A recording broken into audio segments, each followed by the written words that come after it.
may mid lane natin. Ako po, nandoon na yung pagtalon, yung other side natin. Mabibigyan ng first blood kill ng isang Krisha. And ang unang dugo ay pupunta sa ating mga vampira na kung sa may bottom lane, Phantom Execution. Toy TV trying to escape, pero CPHH once again for the takedown. Uuwi ng kanyang base, pero dito sa may mid lane with the Tyrant Rage, naku po, delikado yata yung ating Krisha, makakawala pa ba? Pero nandoon yung apat ang miyembro ng ating mga FSC. May Minuan Fury mga kaibigan, pero makakawala pa rin. Ako po, puncture with that Tone Rose, naku po, nabigyan yung CPPH din natin, pero nakakuha siya ng kill. Nga po, naku, yung ating Sensei, ganun plus 2-1 dito, makakakuha pa ng heal.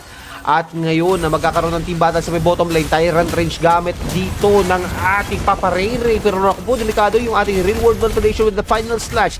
Kilabot pa rin makakuha ng mega kill. Bagsak yung isang Shidzu, followed with the Ray Ray mga kaibigan. Toy TV makakakuha man nakabalit dito para sa isang Krisha, pero CPHH nakikita naman natin kung paano habulin at tusukin yung Toy TV. Naku po, nasasaktan na. Yung end one move ng ating CPHH. Nakita nyo naman, nag-shortcut kaagad siya roon para nga po i-take down yung ating Toy TV.